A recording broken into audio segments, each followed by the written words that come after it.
Welcome to another edition of Crime Time with DutyRon and Ed Wallace. We are two retired New York City police detectives with over 20 plus years of law enforcement. Between the two of us, we are over 45 years of combined service. Guys, if you like all things true crime related from the police perspective, hit the subscribe button, hit that notification bell so you'll get all things DutyRon. This guy over here, he's over there somewhere. Ed Wallace, when we go live or upload another video. Tonight, we are going to talk about Dylan Rounds. This is the 19-year-old young man who went missing Memorial Day weekend. A whole bunch of missteps, and the best way I can describe this is a cluster on the law enforcement end. And I don't like to admit to that, but Ed, again, you and I, as professionals in the field of searching for missing people, protecting and serving, we're just, when does this end? When does this end? How you doing tonight, Ed? Doing good, Ron. Doing good.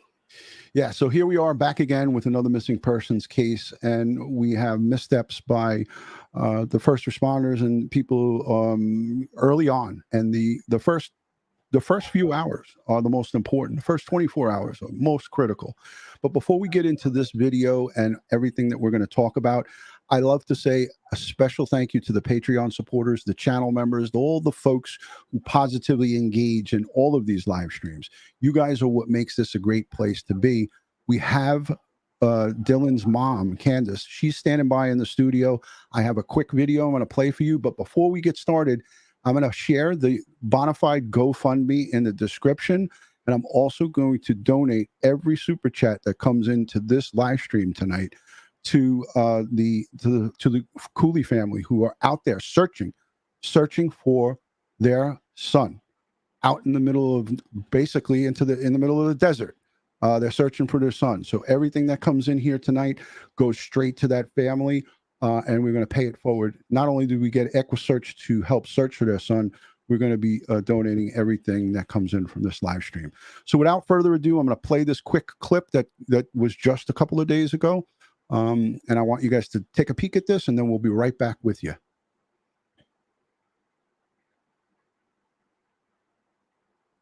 With a story that we have covered recently about a missing man from Lucin, Utah, in Box Elder County. His parents say he was excited to start farming in northwest Utah, but after he planted his crop, he went missing, and now they suspect foul play. As Fox 13 reporter Brian Champagne explains, things are picking up in their search for clues.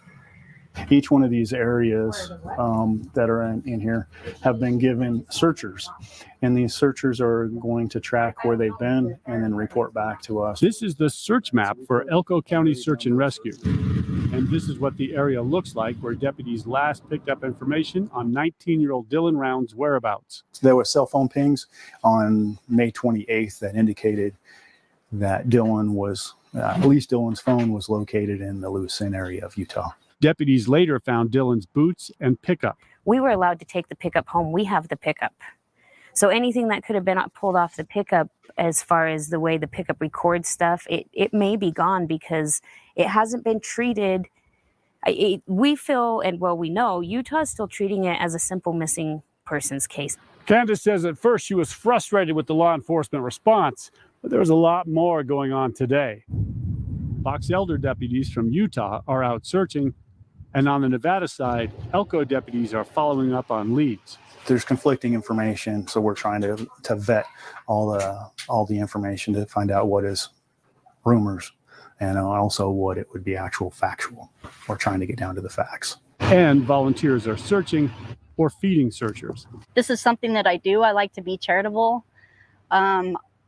When people need help, I think people need to step up. Dylan's parents are holding up by focusing on the search. That's got to be our focus, because if you break down in the middle of this, your focus becomes your emotions. And when your emotions take over, you're not logical. And if you're not logical, precise, and going off of facts, we are no good to helping find Dylan. Brian Champagne, Fox 13 News, Utah.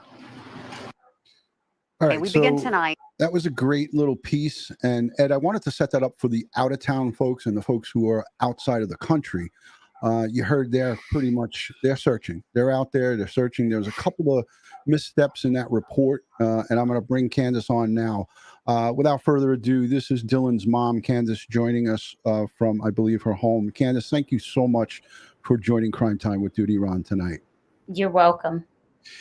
First off, out of the gate, I want to say, on behalf of my community and my family, we send you guys strength, prayers, and positive vibes, and anything and everything that we can do to help spread the word, to spread real, truthful information. And that's what we do here. We have a really stellar reputation on covering things from a very, police perspective, but at the same time, we don't report on rumors and falsehoods. And I know that is something that bogs down the searchers, the law enforcement, and also it has an effect on the family. Do you want to talk a little bit about that before we get into the whole story? Yeah, we want to keep everything so fact-based. We get so many tips that are just astronomical. We see so many reports, different podcasts. Our biggest thing is we don't want to go through scenarios that may have happened. There's 1,000 of those that go through the family's head. We do it every day. Trust me. We need people to come forward with factual information. We have to build this off of facts, and we have to keep with the facts, or we just go off on basically wild goose chases. And we can't do that because it leads us away from what may have actually happened. So that's where we're at. We ask people to come forward if you actually have information that may be helpful. Not asking us if Dylan's in his grain truck, stuff like that. We've been through all of that. But something that someone has told you that stands out, that doesn't seem right, that's the information we need right now. Yeah, 100%. And Ed and I wholeheartedly agree with that. If you can, without, I was going to go through a little bit of the timeline, and I know that you've told the story, gazillions of times, but I'd like for you to, in a condensed version, if you can, walk us through what happened with your son, how the communication either broke down or how it was prior to, May 28th. If you could just give a brief synopsis, that would be helpful. So basically, Dylan has a triangle that he travels between Lucin, Utah, Twin Falls, Idaho area, and Eastern Idaho area. Dylan, it is nothing to go 2 or 3 days without hearing from him. But as a family, one of us is always in contact. Either his father's in contact, or his grandmother's in contact, or I'm in contact. So when we kind of all put together that nobody had been in contact since Saturday morning, we knew there was an issue, because he's always calling somebody, especially where he was trying to finish getting his crop in. So where he was trying to finish getting his crop in, it was odd for him to not call anybody and say, I got my crop in, I got it finished, I'm done. He was so proud of it. So when we kind of all got together, and it was like, no, something's wrong. Something is wrong for one of us not to hear from him on a daily basis. So that's when we knew. And that's when we all headed down Memorial Day, May 30th. And we all took off and headed down. Yeah, and I know, Ed, you've got some questions for her. We know about the basic overview of this, but from a forensic standpoint, I know that there's some sticking points here that stand out right out of the gate. When we talk about his pickup truck being recovered, different items of clothing, we're going to talk about his boots and things of that nature. But Ed, I want you to take it over from here. Okay, I'm sorry to have to meet you this way, Candice, and you're so right about we got to put the emotions to the side, stick to the facts, and keep your head clear. This way you can focus where it needs to be. Now, when you get down there, you meet up with your family all together? No, so first of all, myself and my husband Mike, we got down there because we're closer than anybody. Justin Dylan's father was headed back from Vegas with me and Justin's daughter, Brooklyn. So we were down there for a couple hours before anybody got down there. And I made the missing persons report while we were on the way down there, because we just knew. We knew instantly, all of us. So you made that over the phone on your drive down there? Yes, on the drive down to Lucin.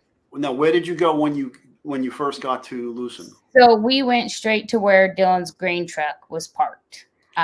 We went straight there. And when you got there, what did you notice?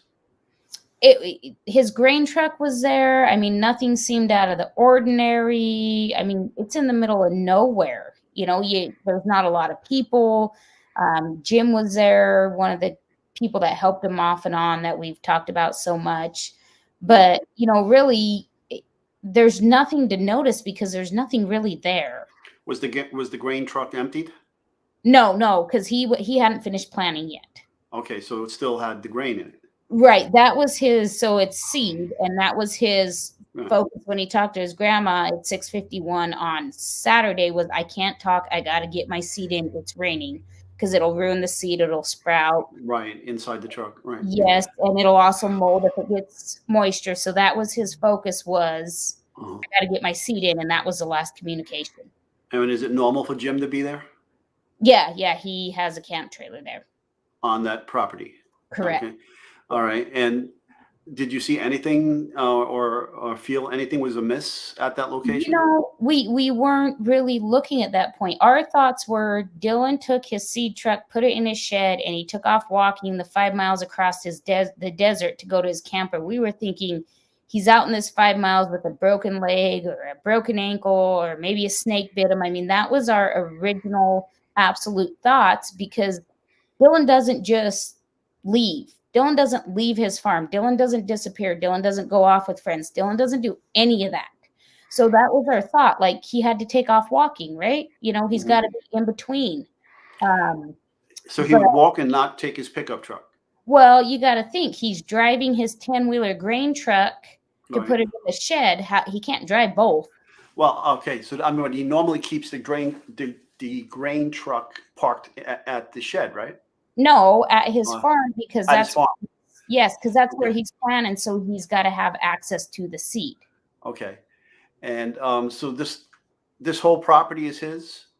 No, so him and his grandfather own 640 acres where his farm is. The other property is owned by another gentleman who I'm not going to say his name, but Dylan's been working with him to buy this property, and this guy sold Dylan some property, and so it's just Dylan has access to it. It's basically how it is, you know. Okay, so then after you visited the grain truck, what did you do after that? So we waited. So Box Elder County Sheriff's got on scene in about 2.5 hours, 3 hours later because they got to come clear out of up by Ogden. And then search and rescue was behind them. So when search and rescue showed up, they got there approximately between 4 or 5. They took off searching around 7 o'clock because they got their maps and their plan together. It was within an hour to maybe an hour and a half, if that they found the boots. Okay, and tell everybody where the boots were again and what was. So the boots were just behind where the grain truck was and behind a mound of dirt, just simply tossed out there. Like when you pick up a pair of boots, work boots, cowboy boots, whatever, and you have, you know, you're packing them in your hand and you just toss them. The tops of the boots always land in the opposite direction. It's some physics thing. I don't know, but always. That's exactly how they were, a couple feet from each other and in the opposite direction. I got a quick question for you, Candice. Is it safe to say that there was a fight of power between the state of Nevada and the state of Utah of like who was going to be investigating the case? Did that happen early on, or was that something that? No. So there's never been a fight. What the problem has been is Elko was not made aware of the situation until multiple days after. And that goes back to the phone call we got with your son's being held hostage, and Elko responded. They were not made aware of the situation.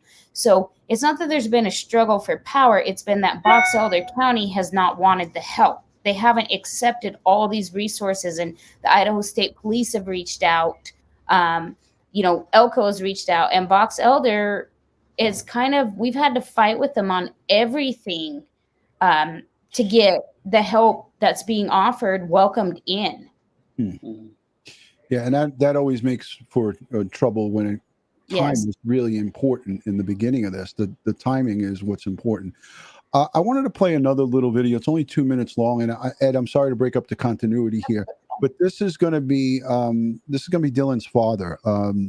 He gave an interview, Justin. It was kind of early on, but the reason I want to play this is because it shows a map and it shows some of the property. And I want people to see this so they can get a feel for what you guys are talking about. So let me play this real quick, and then we'll come right back. It's only 2 minutes.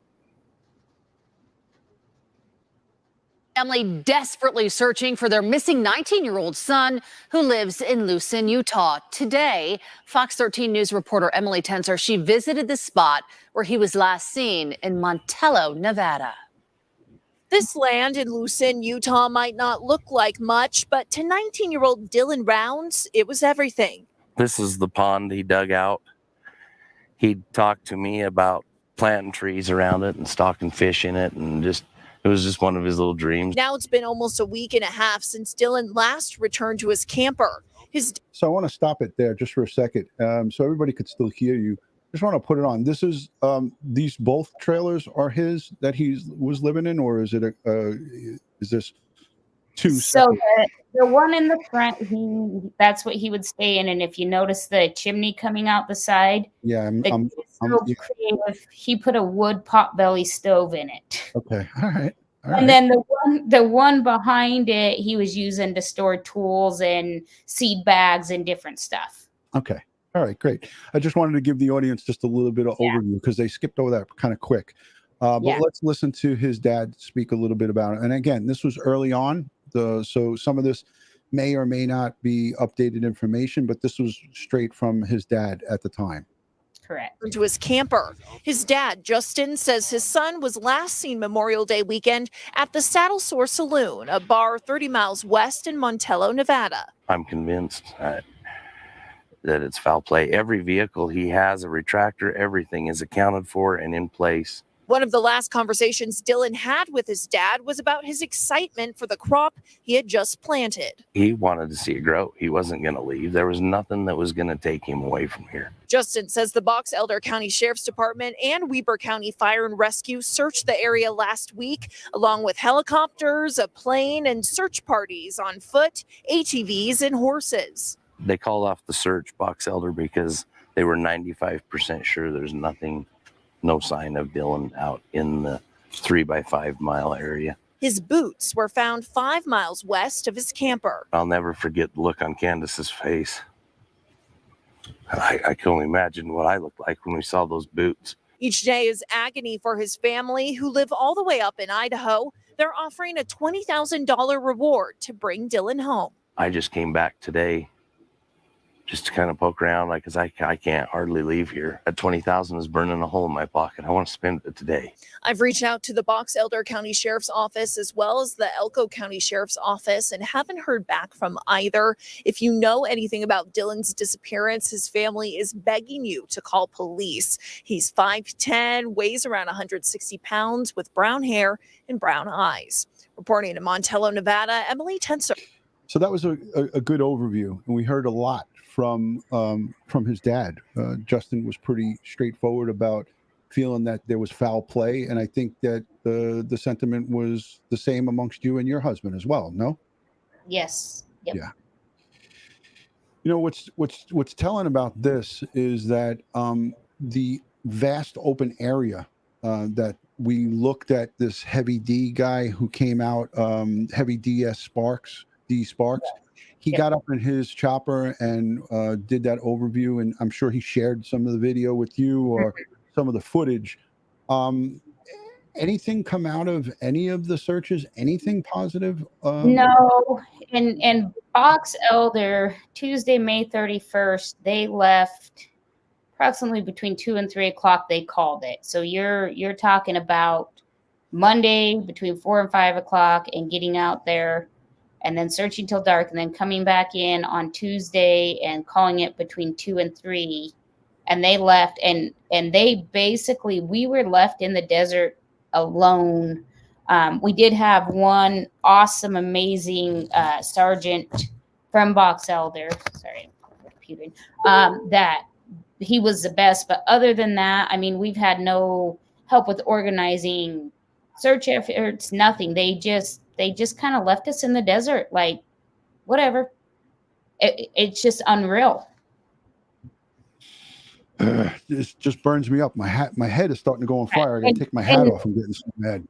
And I know Box Elder doesn't like me putting this out there, but I mean, I had 10, 15 family members out there. Justin had family, he had friends, and we were literally left in the desert to try to figure out what we were going to do to find Dylan. No help coordinating, nothing. They just left. And then we would call and scream. I would scream, Justin would scream, and then they'd come out for an hour or two. And usually always between 9 and 10 o'clock at night when we're exhausted. We're mentally exhausted. We're physically exhausted. We're emotionally exhausted. And here comes the detectives at, 8, 9, 10 o'clock at night. Well, we'll talk to you now. Well, that's ridiculous. Yeah. You should be out there with us. I agree. 100%. Ed, I know you got something to say. Go ahead. No, I just wanted to back up a little bit now and get back to the boots. When the boots were found, did anybody move them? Did anybody touch them? So search and rescue, as far as I know, it was Justin and I walked away from him. We seen him, and like he said, the look on his face, I'm sure was the same look on my face, and we just walked away. From there, we were kind of frazzled. My husband, Mike, he's seen the boots sitting on one of the back of the search and rescue vehicles, and how they were handled and processed after that, I do not know. I was told by a detective on Thursday the 2nd that there was blood on one of the boots, and they were in the crime lab being analyzed. We soon found out that was a lie come Saturday, June 4th, when the detective said, Justin asked him, what about the blood on the boots? And both the detective and the sergeant got the deer in the headlight look, and they said, oh, well, we kept him from the cadaver. We kept him because of the cadaver dogs. This is after I was point blank told there was blood on them and they were in the lab. So we knew that was a lie right off the bat. And the problem of it's been with the Box Elder detectives is they have separated Justin and I. So yeah, we've been divorced. We've been divorced for so long. It's of no matter. We are Dylan's parents and we are trying to find Dylan, but they will take us aside and they will give him some information, and then they will take me separately and they will give me information. They have not brought us. They don't want to treat us as a united front. And so then we discuss it, and I'm like, well, that's not what they told me. And he says, well, that's not what they told me. And so we have to sit and discuss it. And we've kind of figured out their little game they're playing with us is don't talk to the parents together. Do not talk to the parents together is how they've treated us. There's one detective that'll talk to Justin. There's another detective that'll talk to me, but to talk to us together has not been the communication until after the Fox 13 news clip aired when I said they've done everything wrong. Within about 7 minutes after that clip airing, the detective or the sergeant reached out to me, and the sheriff's wife, not the sheriff, but the sheriff's wife of Box Elder County reached out to me because they got blasted in the media again. And there was no other reason besides that. Okay, I and don't so think now I've ever did you and your, heard of a sheriff. I don't think I've ever heard of a sheriff's wife reaching out to somebody. But go ahead. Well, I have the Facebook messages. yeah, she's not a member of law enforcement, right? She's not hired by her Well, husband's sheriff's office. Is she? I will tell you one other thing that I have not released. When I met with the sheriff and his wife on Sunday after the newscast, so we're talking 2 days ago, I was given information that I have not even been given that the sheriff's wife knew. So I was confirmed. Don't put it out. I would keep. I'm saying I would keep that information that was given to you to yourself. Okay. So I'm just saying I was given information with her standing there that I did not have privy to, nor did Justin, Dylan's father. And to me, that's not right. Did you and Dylan's father tell them going forward you will no longer talk to us separately? Yes. So I have the emails. I have everything. I have all the documentation. I'm very fact-oriented that way. From the very beginning, I have asked, send me an email. I've told Elko the same thing, and they do. They send us an email. They text us. They keep us both on one chain. Send me an email. I understand detectives are busy. They have other cases. Send me an update. You don't have to call me because calling me, I'm going to ask you 52 questions, right? Send me a simple email. So after that broadcast on Saturday from Fox News, I also get reached out from the sergeant, which was a very short, unhappy conversation. Well, I need Justin's email address and your email address, and I'm going to start sending you daily updates. The sheriff's wife also told me this. They'll be reaching out and sending you daily updates. I have asked for this from the beginning. Just send me an email. Even if Justin doesn't read them, I will tell him, open your email and read them. I have no problem with an email because then you don't confuse any words. You don't confuse any information. It's right there in writing and you can keep going back to it. Why does the sheriff's wife have your email and contact information? She reached out to me on Facebook. Okay. Yes, she reached out to me on Facebook right after that newscast. When I met with the sheriff and his wife, I probably got about 30 words out of him, and his wife did the rest of the talking. I mean, this is bizarre. I feel like I'm in an episode of The Twilight Zone, honestly. Exactly, man. Exactly. I don't understand what the hell's going on. Let me ask you. So did we clarify what happened to the boots? So the boots finally hit the lab on June 6th, a full week after they were found. A full week. And is there blood on it? Yes. So that's another thing that the sheriff did confirm to me in front of his wife, that there's blood on it. Information I did not know. Information the public does not know, but the wife knows. Did you think about reaching out to the FBI? So from what I've been told from Elko, when I came back in on Sunday after that meeting, they said the FBI has reached out. I don't know the details, but apparently they have reached out, and I just kind of need to wait and let that happen, you know, whatever they're doing. Did they tell you which field office? No. We need to try to do something. Do you have a lawyer? No, but that's another thing we've been advised of, is we should probably get a lawyer. Absolutely. Yeah. So I would never think in this position I need to get a lawyer to help find my missing son. Like, it's insane. It's absolutely crazy. This is what makes it even. This is what compounds it so much more. She has her son who nobody knows what happened to her. And in the middle of all this, you have this, and excuse my language, a shitstorm brewing with the sheriff's office and his wife communicating with you. That to me is just beyond, like, I feel like I'm in an episode of The Twilight Zone, or I feel like I'm being punked here. Is somebody going to come out and tell me that I'm being punked? It feels like a bad movie that I've seen once before in some okie dokie town, and everything is corrupt. I want to give the audience a little bit of a view of from the helicopter. Just 30 seconds of this, and we'll come right back, because I want people to see the terrain, and we're going to go full screen with it. There's going to be no volume on it, so just want to show you guys. It's kind of in fast motion. And this is the HeavyDSparks guy. You see him. He's flying his own helicopter. This is something that the police department should be doing, search and rescue. And here he is out. Or right nearby it. But from here, we're going to be able to touch down, meet with his parents, and then all the other people who are out here looking for him. This is a YouTube content creator. I've linked his channel down below in the description. And search the area. This is basically kind of the terrain we're going to be searching. It's kind of like lake bed. It's kind of like this is a little bit higher than the Bonneville Salt Flats. And then you've got these huge mountain ranges that come up out of it. So I think the ranch or the farm that we're going to was on the lake bed part. So hopefully we don't have to fly too up in the mountains as far as searching for them goes. But we'll see what shakes out once we meet up with the family here.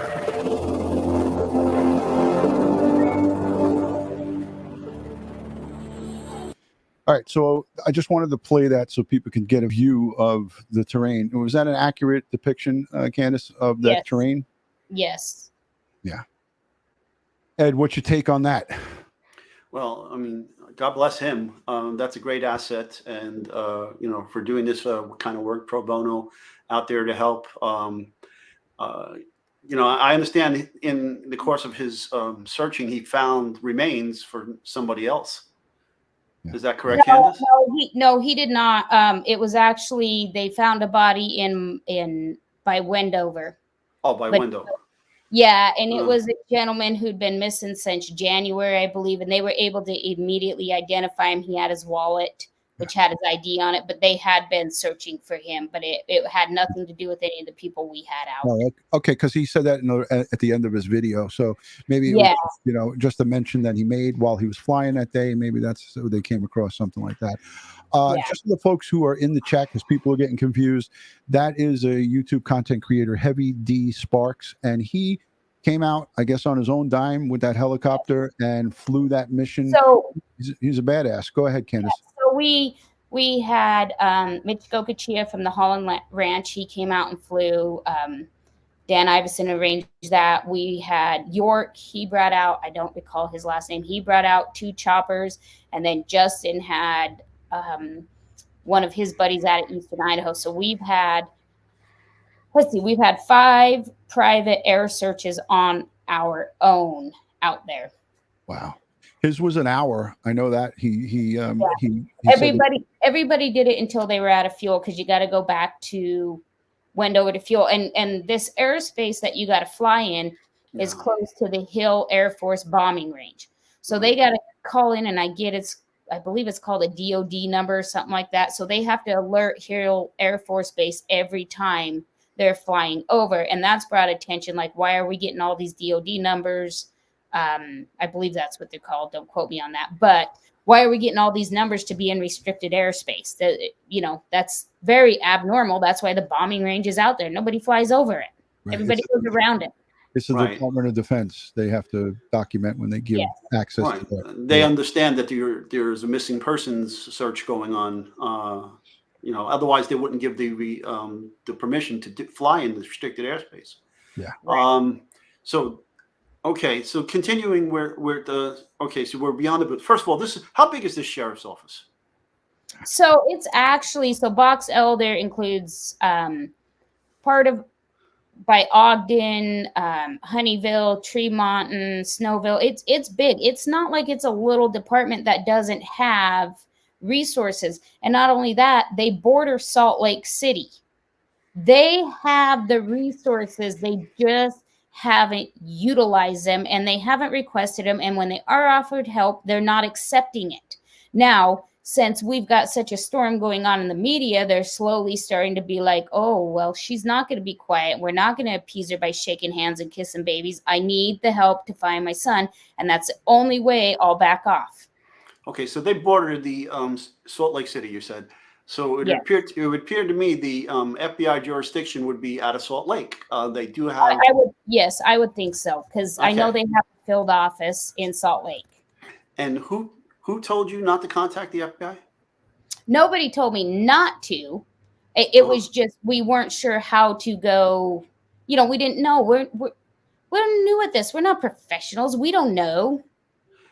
Okay, no, I'm saying, but they said the FBI. They told you the FBI reached out to them. And Elko said it's not anything hid. It's nothing, but the FBI has reached out. I don't have the details on that. I don't know what. I would assume. I mean, you got 2 possibilities. You have Reno, Nevada, and you have Salt Lake City, Utah. Salt Lake's obviously a lot closer, but which one it was, I didn't get details. I was just told, just so you know, they have reached out. Okay. You could pick up the phone and call Salt Lake City FBI office and tell them who you are and ask if there is an agent that is involved in the investigation of your son. They're not going to fluff you off. And if they're conducting that investigation out of Salt Lake, they will tell you. If they're not, and it's the Reno, Nevada office, they'll direct you to the Reno, Nevada FBI agent that is doing. Again, maybe this is something again that you might want to get a lawyer to help you or assist you with. So let's move on though. Okay, the boots are in the lab. There is blood on them. Oh, by the way, the sheriff's elected, right? I'm not really sure how that. So what I heard was the sheriff retired or something, and he was the undersheriff, and nobody ran. It was uncontested, so just kind of fell into the place. That's what I was told. So apparently, when you get this sheriff, you get his wife too. That's also what I'm being told after reaching out to other Utah law enforcement. So, and what's the population in this jurisdiction? It's huge. I would have to look it up, but I mean, it's a huge area. It's a big county, and it's got a lot of country, but it's got a lot of city, so it's big. Oh, so it has a substantial amount of people living in it. Yes. Yes. Okay. All right. So who found the truck, and when did that occur? The pickup So truck. the pickup was never missing. It was at Dylan's place when we arrived there on Monday, May 30th. The pickup never was leaving. It never went anywhere. Okay. So and that's why we stepped back and we seen that it looked like it'd been pressure washed, and we talked about the tires not being muddy and no tracks and all of this. And I did relay that to Box Elder County, and nobody ever came out to look at the pickup, process it. Like, everything's been a big shrug off, a complete shrug off. So when you look at that pickup, Dylan is not, that pickup's a tool to him. That's not, people have nice pickups. They like to take care of them, keep them clean. No, Dylan's pickup is a piece of farm equipment to him.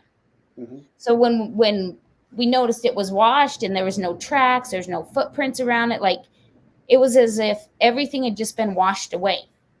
Now, when we arrived there Monday, May 30th, my husband and I's pickup, Justin's pickup with Brooklyn in it, and then when Colton and JD arrived in Justin's other pickup, everything left tracks, guys. Everything left tracks as of Monday.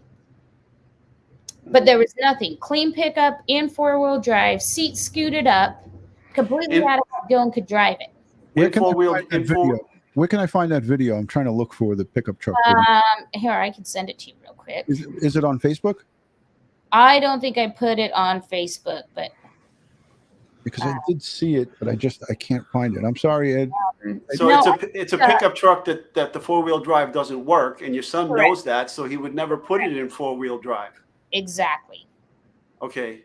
And I think Nancy Grace showed part of it yesterday too, I believe, but I can send you the video. I'll send you a shorter clip of it. That's a minute that you can pull up real quick, so we don't got to wait for the full 3 minutes to go through. Okay. But yeah, I mean, you can clearly see. So anything in that desert, when you're in that mud, when you're walking, it's like it was explained to us, it's like gorilla poop. It sticks to everything. I mean, we've washed our pickup 2 times now, since we've been back and forth from there, and we still can't get the grime and the Lucin mud off of it. It just sticks to everything. So it's so odd. If you're out there driving on a consistent basis, if you park it and leave it, you're going to get it off. But if you drive anywhere, that dirt, that type of soil, it almost sets up like cement. You got your dirt and you got your sand. It's kind of like a cement mix, and then you put a little bit of moisture to it, and it just hardens. Like what I saw inside the wheel. Inside the wheel well, correct. And it wouldn't be the first time I've seen that. And that material can be sampled. You collect it, sample, bring it to the lab, and analyze it, and it'll tell you what is in it, what pollen, what plant life, animal, insects, whatever the case may be, feces. It's all mixed in there, and then we can potentially locate where the car had been driving. Now, what about the weather forecast in and around that area? You said your son said it was raining. Yes, and we actually, a lady and her husband reached out to us from Utah who was actually in Lucin for the weekend. They do a bunch of searching for caves. They go through the caves, looking through the mines. And she reached out to me. So I actually have photos that she provided me, timestamp from Saturday morning. The one I believe is 8:43. And that whole desert terrain, they were camped 3 miles, I believe, to the west of Dillon. I have all the information on it, but they could see, they knew where Dylan's camp was. They knew where his farm was. And there is standing water in that desert. It rained so hard. It rained that hard. There's standing water. Okay. And the police showed no interest in taking the vehicle and examining it or looking at it? It is since with another law enforcement agency that is helping us, and they have never reached out to us for anything on the pickup. Not processing, not can you get it to us, not we're going to come get it, nothing. Okay. And who drove the vehicle home? Who drove the vehicle from your family back to where you took it? So I drove it from the farm back to where base camp was, and then JD, Dylan's best friend, drove it back. Is that when you noticed the discrepancy in the seat position? Yeah, so when I got in it, so we'd have the door open and closed. You know, we'd been in and out of it trying to see if we could see anything. But when I actually got in the pickup and sat down, I thought, well, this is really weird. You know, Dylan wouldn't have the seat like this. So then you automatically go to the thought, when you shut these new pickups off and you get out, the seat goes to different settings at time, right? Mm-hmm. So I made a mark in the dust on the seat because it's dusty on the door where the seat was at. I started the pickup. That's when I noticed it was in 4-wheel drive, which was just beyond, and it was in 4 low, not just 4 high. It was in 4 low. So then when I drove the pickup, then I got back to where our camp was, and I shut the pickup off, took the keys out, opened the door, and that seat position that it automatically goes back to, if you take the keys out, if you take the key fob out, was not even close to where it was. And I'm 4'11". Dylan could not even have gotten his knees under where that steering wheel and seat was set. I have the video. If you guys don't mind, I'll play it. It's very short. I grabbed it off the East Idaho News interview. Oh, okay. Yeah, because the one you sent me, when you send it from iPhone to Android, it comes out like grainy. It looks like an ISIS video, so I don't want to show that. So here's this is Candice. She's in the studio with Nate. And this was her interview with him, but this is the part we're going to play quick of the truck. And everybody out there, they're around Dylan's pickup, they're around his camper, they're touching everything. There's no tracks. So in Lucin that weekend, it was raining, and you're in the middle of a desert, and tracks are everywhere when it rains. Dylan's pickup has been pressure washed. And we didn't catch it in the first couple of days because we were just frantic. We weren't even thinking about it. But then we had some people from Utah come forward, and they were cavers, and they were out there that weekend, and she called me, and she gave me a bunch of great. And you could see his trailer in the background, it looked like, or a trailer of some sort. Yes. And you can see who's taking the video? That's my husband, Mike, and you can see the mud in the front of the wheel wells where they were cleaning. Right, yeah. Well, how do you have it in your wheel wells and not your tire in a storm in the desert? Yeah, I agree. I just want to stop it at that point where we could see the wheel wells. The tires look perfectly clean. So if you stop right there, Right. So it'd been kind of blowing over the next couple of days before we took that video, and I've got clearer pictures that don't have the reflection.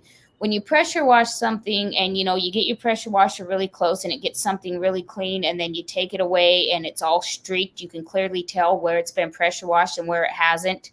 That's how Dylan's whole pickup looked. Does your son own a pressure washer? Yes, there is one on his farm. Okay. And there's water, I guess they take from the lake. From the pond. Yeah, the pond. Correct. Yep. So right there, you could see pretty good. So the way the pressure washers normally work is that you have to have a water supply, usually supplied by a hose or a pump. So what do? Do they attach a hose to the water pressure, and then throw the hose end into the pond? And, correct. Okay. So and there's hoses all over on the ground, like where Dylan, because he would run it for his washer, he'd run it for all different stuff. So there is a hose always in that pond right up to his camper. So all you'd have to do is grab his pressure washer and bring it up, and it's gas. It's ready to go. What year is that pickup truck? It's a 2015, I believe. Okay. So water samples can be taken from the pond, and swabs could be taken from the vehicle to see if whatever the makeup of the water is potentially on the outside of the vehicle. Another thing, but it's obvious. They pressure wash the outside of the vehicle. They pressure wash the tires and the rims, but not the wheel wells. Correct. And they got the back ones, just not the front ones. It's like they forgot. If you look at the back ones, there's hardly any trace of mud, but the front ones, it's there plain as day. Mm-hmm. Do they show that here in this video on? So if you back up, it shows the back one. But you see how those tires are in that desert that you're in? I mean, it's plain as day that there is something wrong with this. The kid is not in the desert pressure washing his pickup the day before it's going to rain. I mean, it's just, and like I said, we gave all this to Box Elder, and they still did nothing with the pickup. Has that damage been there? Yeah. Yeah. Yep. Okay. Another thing that could be done here is open up the hood, the grill, or check the radiator, see what kind of insects or bugs might have got stuck in it. Check the air filter, pull the air filter out, have that tested to see if what's in there recently, and the cabin filter. There's tests that can be done on that as well in terms of pollen and other plant life and vegetation and things of that nature. And that could tell where that truck has traveled. That's correct. Yeah. And obviously, if they can download the hard drive from the vehicle, Yep, that is where we're starting. Like you said, another law enforcement agency has it that we have faith in, and that's who's processing it. Mm-hmm. And that's really up and in the wheel well there. You can see that it definitely was into muddy stuff. And, this is a treasure trove of information forensically. Ed, I know you go crazy for information like that here in New York City with the NYPD, right? Well, I would have never let the family take that vehicle. I would have never let I would have told the searchers. First of all, law enforcement should have been there with the searchers. Okay, and once they found the boots, the searchers should not have touched the boots, and law enforcement should have treated it as evidence in a crime and photographed it, documented it, measured it, packaged it correctly, and got it to the laboratory, especially if there's blood on it. The boots can be checked for DNA, for blood, for hairs and fibers, and maybe have foreign DNA. It's very rare that people allow someone to borrow their shoes. Okay. Especially Dylan. Nobody's gonna get his boots. Yeah, he sounded like he was real attached to the boots and those overalls that he. Well, very, very particular on his boots. The overalls he'd wear once in a while. That was just a classic picture. But the boots, he's just very, very particular. And as I said, this habit started as early as between 2 and 3 years old, and it has been consistent up until almost 20 years of age now. He will be 20 in August. The pattern has never changed. Don't tell me there's a reason for it to change on the weekend he goes missing. Yeah. That makes no sense. There is no logic to that. No. And is there anything else missing belonging to your son? His keys, his key fob, his wallet, his phone, and the pistol. What was it? You had a second set of keys? Is that it? Well, so his grandmother brought down a second set of keys later on in the week, but Justin, his father, busted the back window out of the pickup to get into it. And that's the other thing. When we were so frantic after finding his boots, we're trying to locate his guns, the sheriff that was out there with us stood with his hands in his vest and let us bust the back window out of that pickup to get into it. He says, I don't care. You can do whatever you want. It's your pickup. Because it's in his father's name. So you can do whatever you want. That's what we were told. So we did. He didn't offer any assistance. Absolutely. I asked him if he had a Slim Jim, and he says he doesn't carry one. And that's when he's like, you can do whatever you want. So Justin busted it out with a crowbar that was in the back. I think it was a wrench. Out of the back of Dylan's pickup, we busted the back window out. That's how we got into the pickup. What kind of pistol was missing? And, is there any crimes that are reported after that in that area? So firearm. It's a 40. It's just a 40. 40 cal. Yeah, it's just a 40 cal little pistol. It was registered to his dad. That was his shotgun was located. It was at his house in Rigby where he stays. We originally thought the shotgun was missing, but we located it. It's just been one thing after another. And like I said, Box Elder, they will give me a little bit of appeasement and then they step out. And then I blast it in the media and they try to give me a little bit more of appeasement and they step out. And that's how it's been. I mean, we're 2 weeks into this and they have still yet to go out and say, this is a crime scene and we need to process this. It's unbelievable. Hey, I wanted to ask you too, was there any other, leading up to this? Did you ask the law enforcement if there was any crimes where anybody was assaulted or break-ins because it seems like a very desolate area. Some people were saying on Facebook that there was a lot of people that farm and live around that area. But when I looked at that chopper footage, it looked like it was your son and then that was it. it's a lot of squatters, guys. You have a lot of people that are out there. They're anti-government. They don't want to be seen in the public's face. They're out there for a reason. As far as the crime part, it's like these people live by their own code of ethics. Like, you can steal from this person, but don't steal from this person. I mean, they have, it's a whole different world. You know, they've got bunkers hid into the mountains. They've got bunkers that they built into the ground. They're getting ready for the world end or a world war. Like, the whole place is absolutely out of a movie. Like, until you get on the ground and you're there, you would not believe it. And we have had so many people tell us that when they get out there, they're like, you weren't kidding. And I'm like, no, it is a whole world of its own out there.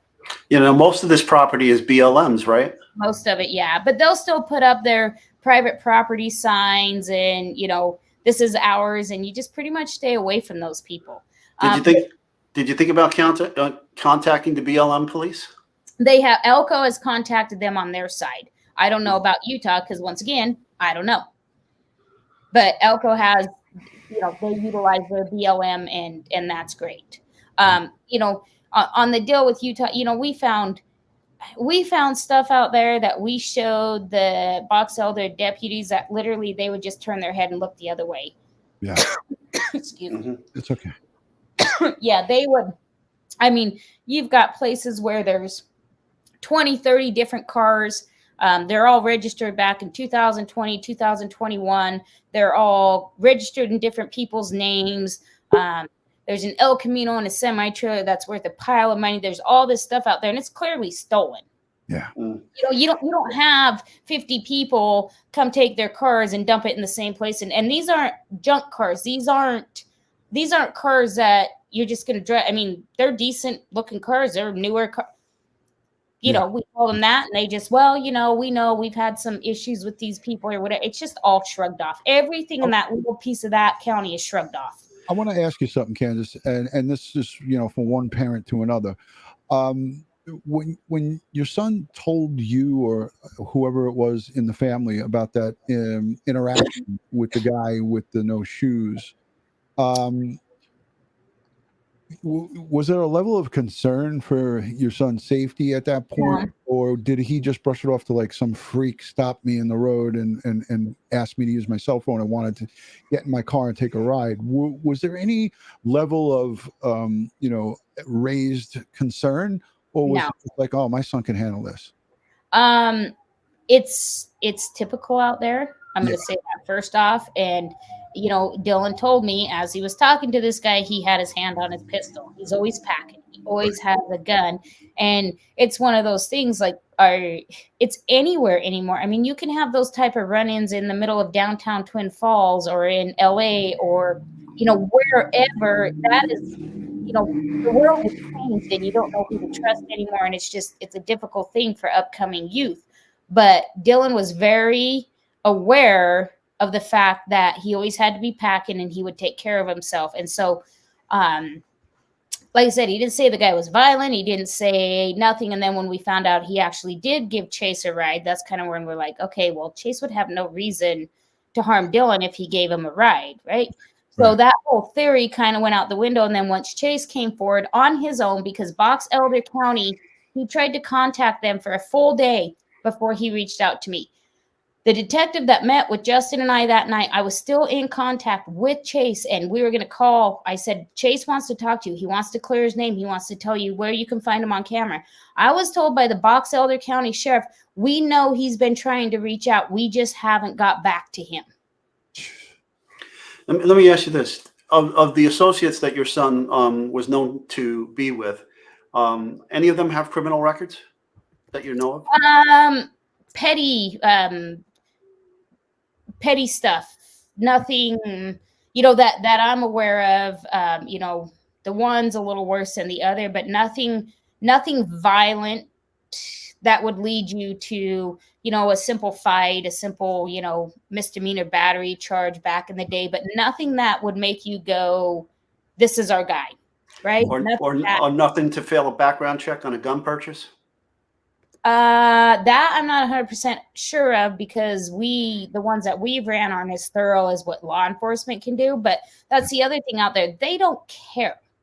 they don't care who's packing. Everybody packs. You know, Utah's an open right to pack state. You're open arms as long as it's open carry. Yeah. So you guys got to realize they're not out there dealing with these people. They're not on this side of the county. They're not. So I'll give you an example. Jim was arrested finally on a warrant that was from back in, I believe, November. Don't quote, but I believe it was November for a fight with the neighbor. Jim is the guy who has by the Great Trick. Right. That has Yeah. the hat. Yeah. He was finally arrested this weekend. For what? On this arrest warrant. And what was the warrant for? It was for misdemeanor assault. He beat up his neighbor. So police have been out there for 2 weeks, right? They have been face to face talking with Jim, face to face, and they finally decided to pick him up almost 2 weeks into Dylan missing. Wow. So he's been interviewed by police, Jim. I don't know. I know he was picked up. I don't know whatever came of it. I mean, he got taken into the police station. He was back home, I think, within 20 hours. Whether or not they interview, I don't know. Nobody told us. We actually found out.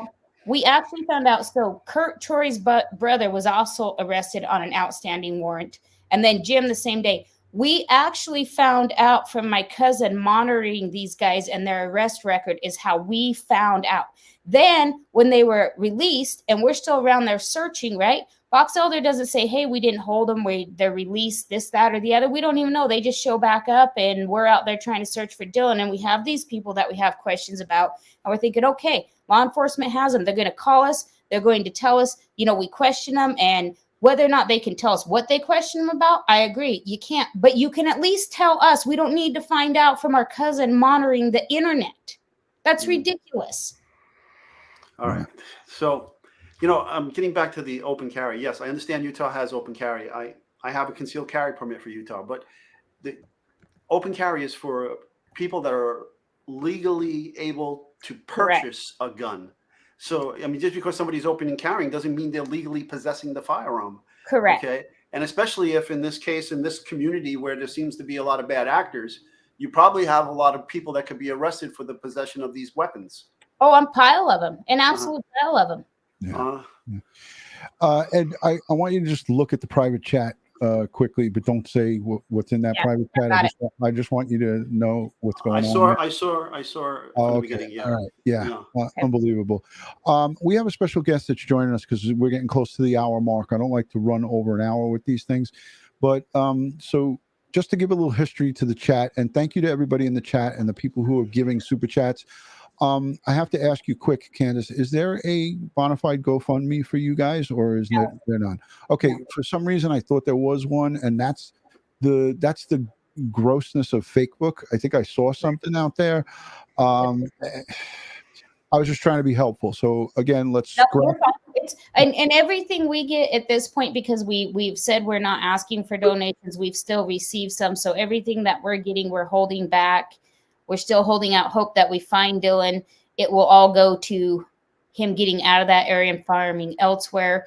Yes. If the later happens that we pray does not, it will all go towards EquuSearch, towards the canine dogs, to all these other families who may not be as secure, that need the financial stability. So absolutely, if people donate, even though we're not asking, it will be put to use in the proper way. Yes, and again, I apologize for that. That was just you're fine. It's okay.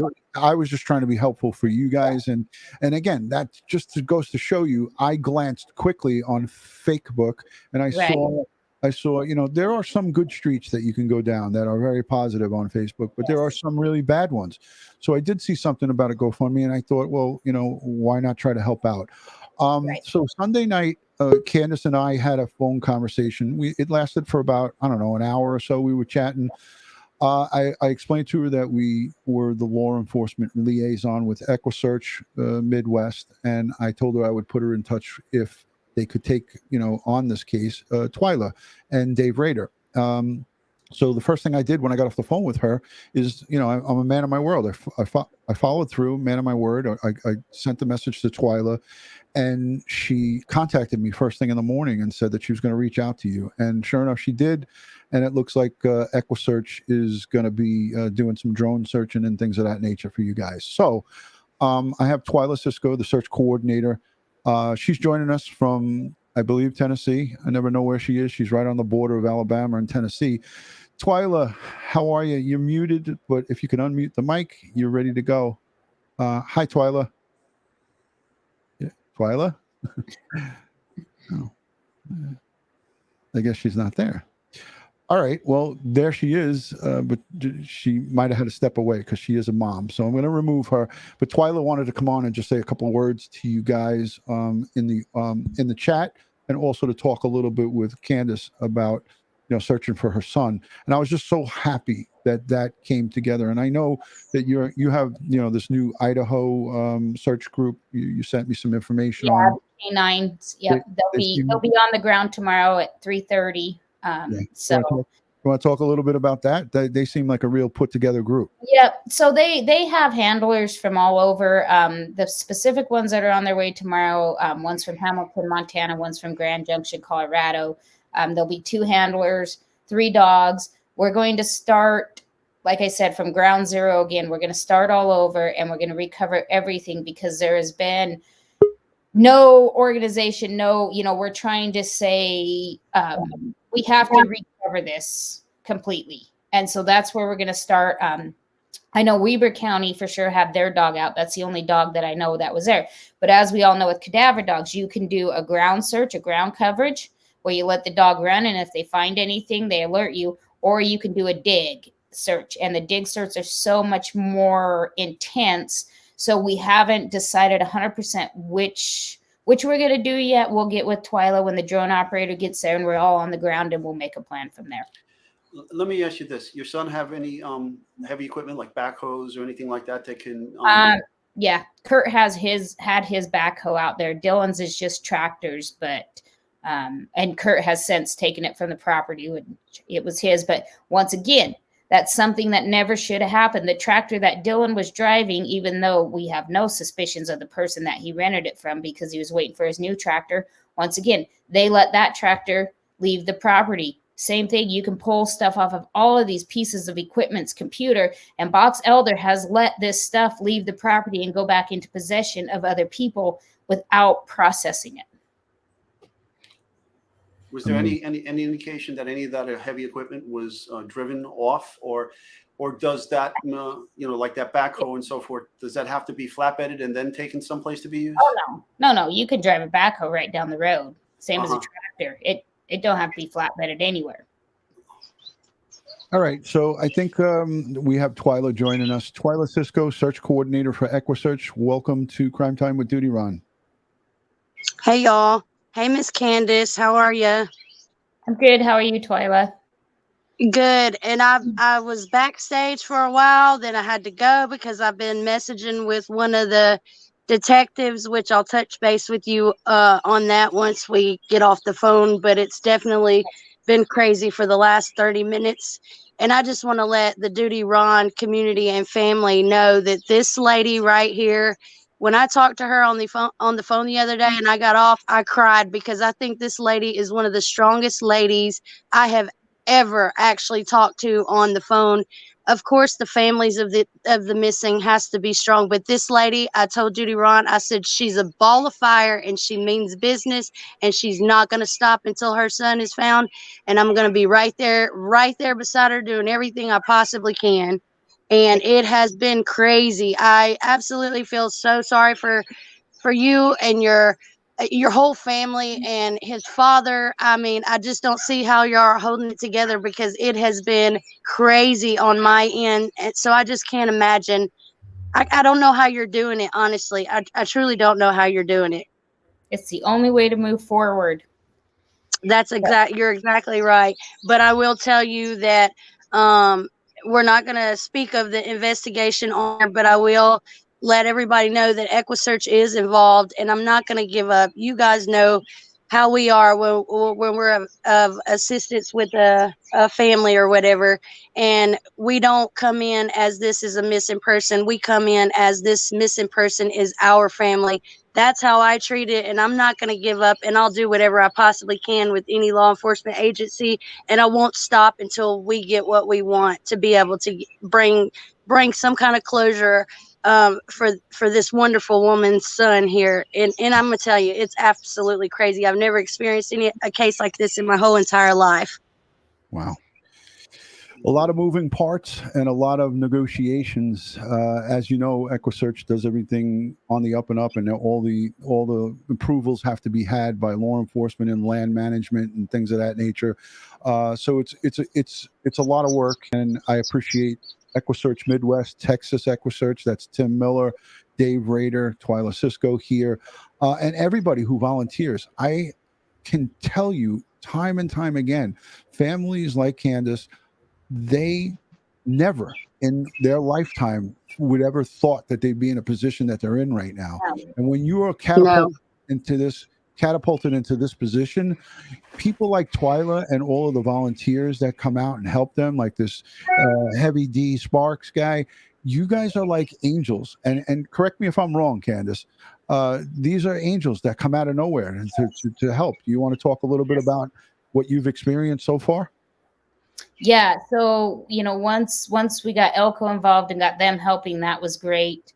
But these guys coming out, everybody, Heavy D flew, York flew, Mitch flew, the crew from Eastern Idaho flew, which, sorry, I can't get it off the tip of my tongue, but everybody who's come out to help Justin and I and the family search for Dylan, from the lady that came out of Salt Lake that cooked for all of us Saturday night, everybody has just come out and embraced and said, let's find Dylan.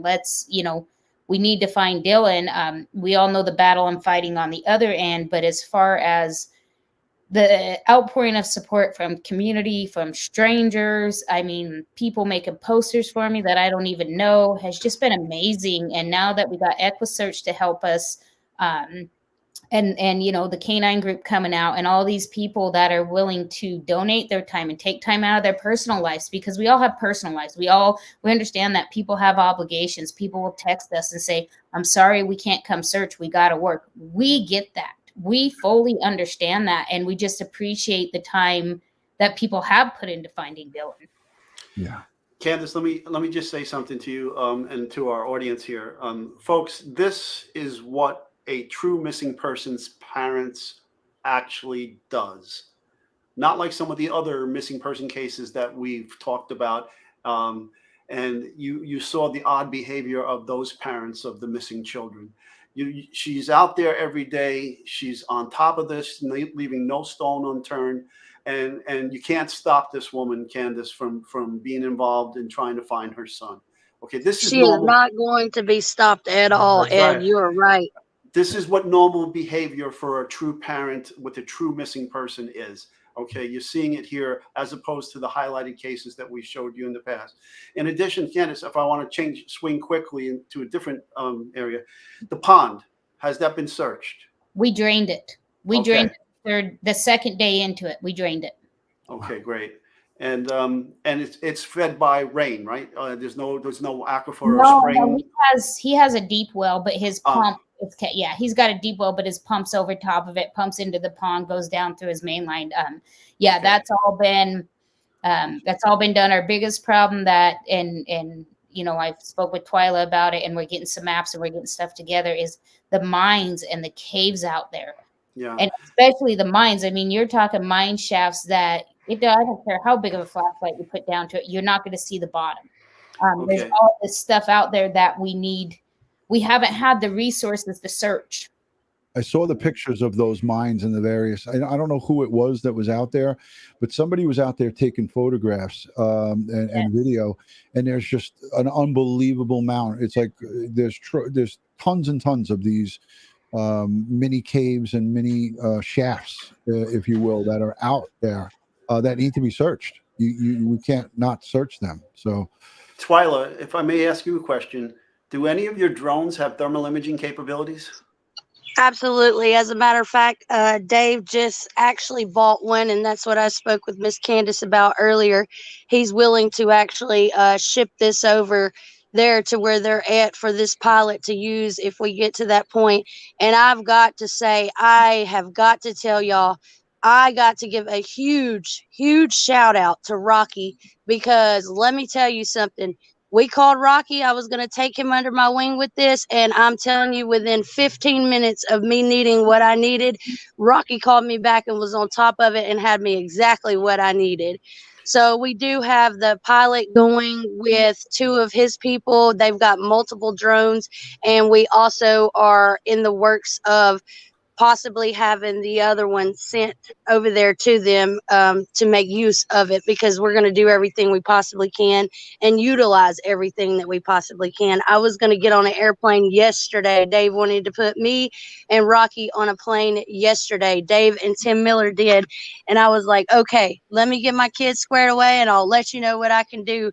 But it worked out to where I can get that drone up, because I feel like these drones is going to help us huge, big time, because we're actually going to use our program that you all know so well about, and that's locate. That's my first goal, is to run those images through locate. Okay, Twila, does this particular drone have night flight capabilities? Yes, we have access to all of that. And this guy, this pilot that we have, that I'm having go out there to meet Miss Candice and law enforcement. Let me tell you, I've talked to him for the last 2 days, and I've been calling him Gene Robinson Jr., because this man is so smart and he knows exactly what he's doing.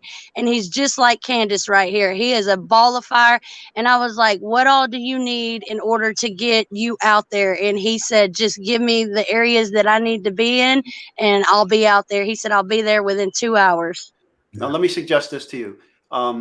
If in that area is pretty much desert land, okay, and if you dig a shallow grave in that area, okay, and deposit a body, and then put the soil back in on top of the body, you've disturbed the soil mineral content, so that when the sun heats it up all day long, it will now have a different heat signature at sunset than the undisturbed soil, and can give you the outline of a grave.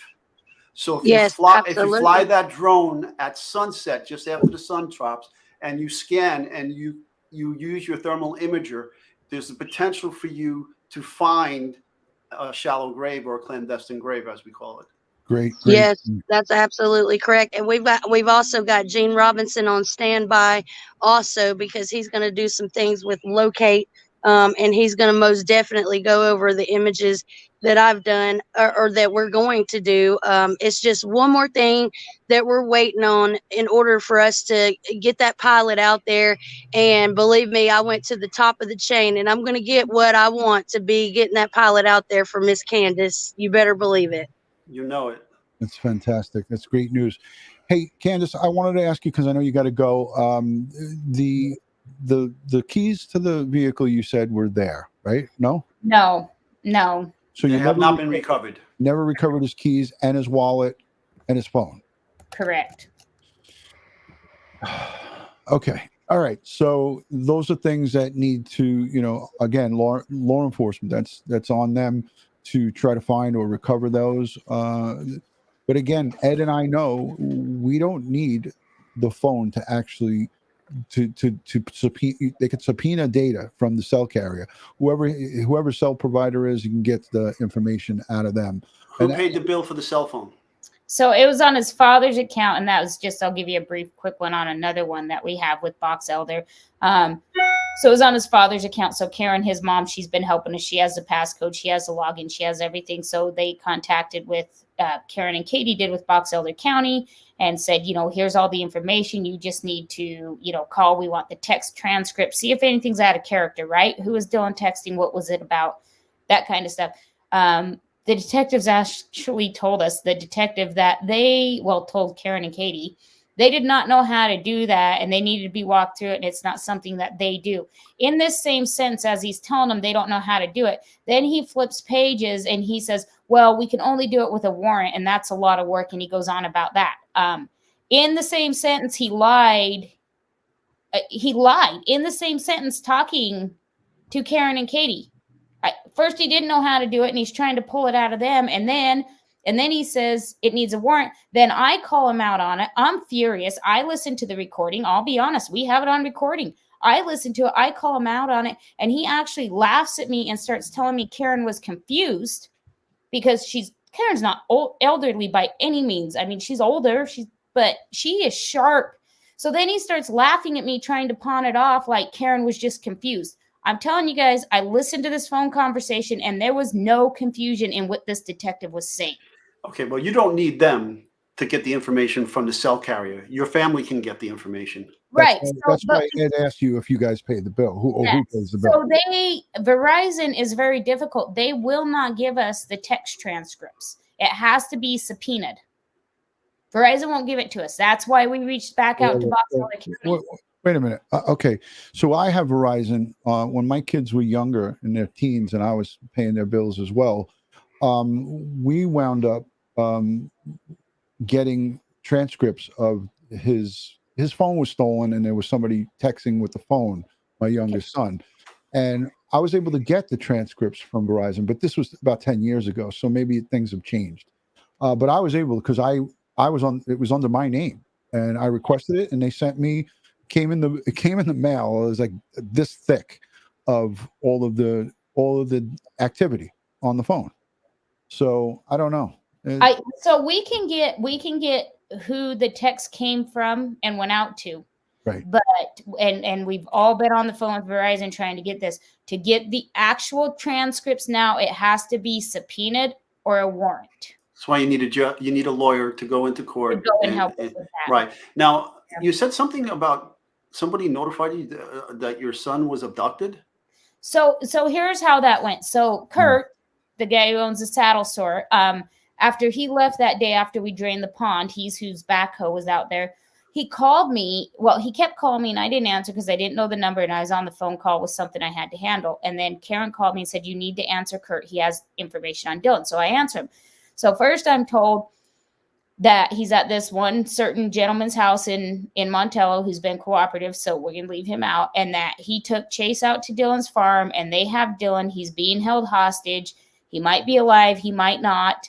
I won't give you all the details. We go through 3 different phone conversations. So we head out to Montello. They got Dylan, right? We're being told by this Kurt guy that worked for Dylan off and on that these people have Dylan and he knows it. So Justin called one of the Utah detectives and requested assistance. He was basically told it's Nevada's area, it's Nevada's jurisdiction. You need to call Nevada. Justin told him in so many words that either you get somebody out there to assist us or I'm taking it into my own hands. In the meantime, Mike and I get back into service because there's like this 11-mile gap of no service. And I call Elko 911 and I tell them basically the same thing. Like, we need something happening. Elko sends out, Justin and I both get calls back from officers. They're on their way. So Elko shows up. They have 6 officers that show up. In the meantime, Kurt's story continues to change, and we have no reason why he would do this to us, or we don't know. But it changes and changes and changes. So in the Elko, they knock on the door. The mother's there, answers the door. They talk to him. They talk to all the officers. They allow them to search the whole property, the vehicles, the sheds, the whole 9 yards, and there's nothing there. So later I found out on this last Friday when I met with Elko, the reason they handled it the way they handled it and they were so offstandish is, so here you got parents, me calling in saying, they got my son. They didn't know Dylan was missing. It was never reported to them, even though it was only 14 miles out of their jurisdiction. So you have officers with a 911 call with a mom who's like, we found my son. We know we got to go get him. We got to go get him. This is where he's at because we're given this information. And Elko's standing there going, they don't even know what is going on. And so that's what led. Okay, so it like I said, it turned out to be nothing. Kurt completely lied to us. We have no clue why. We can't put Ryan. Why the hell would he make up that story? Was Kurt interviewed by the police? Yeah, he was the one who also gave the conflicting story of whether Dylan was in Montello on the 26th or the 27th. That's why we can't 100% confirm yet, because his interview, I guess, was so jumbled according to the lieutenants that were in it from Elko. Now, the detectives from Box Elder County said absolutely, definitely he was, he was there. But then I've got Elko telling me, who I absolutely believe now, that the interview was all jumbled, and that had nothing to do, like, I wasn't trying to pit them against each other. That's when Elko County released their press release saying, this is what's going on, this is what we know. And so I reached out and I'm like, why are we saying the 26th now, not the 27th? Well, that's because, once again, Kurt gave conflicting information and can't keep a story straight. So we know for 100% that Dylan was in Montello on the 26th. We have a credit card receipt on his credit card from eating lunch. The rest of it, we do not know. Another source that you might want to reach out to is if you believe everything transpired within the state of Utah, is the Utah State Attorney General's office, and reach out to them and see if there's anything they can do for you, because they're an independent law enforcement agency in Utah, and so they have statewide jurisdiction. So they might be. Commissioner Anderson from Public Health and Safety, he has reached out to us. I don't know if that's the same part, but we have been getting feedback back from part of other officials in the state of Utah at this point. Okay. We continue reaching out. I continue reaching out. I do it all day long. I'm on my phone, my computer, 9 to 13 hours a day. I never stop. I'm constantly hounding people. I'm always on it. All the help we can get, the more help we can get. EquuSearch coming in is absolutely amazing, but these law enforcement people who are not helping us and who don't want to hear what I have to say, they need to realize I am not going away, and I will not sugarcoat what has happened. We need the help, and we need to find my son, and you're either going to cooperate and do your job and do it properly, or I will continue doing everything that I am doing to keep them out in the media until we get the resources we need to find my son. Amen. Amen. I'm sorry you're going through this nightmare. This is just horrific. And I got to tell you, folks, what Ed said just a short time ago, this is what any good parent would do if their son or daughter or their loved one went missing. Not carrying on and, drinking and like what we see in the Summer Wells case. And I have to bring that up because it's the same first name. This is two extreme opposite Candice here. But, again, I applaud you for what you're doing. We're going to continue to support you going forward. And anytime that you want to come on and be a voice here, use my platform, talk with me and Ed privately. Anything behind the scenes, you got my cell phone number. I'm going to share Ed's with you. Okay. Anything that you or your husband need, or Dylan's dad, if he needs to contact us, give the number. Just be careful about, again, things that are close to this investigation, that if law enforcement tells you they don't want it to be out there, don't put it out there. Even if another person on YouTube tries to pry you for information, anything that's going to hurt your son's finding your son or figuring this case out. Yep.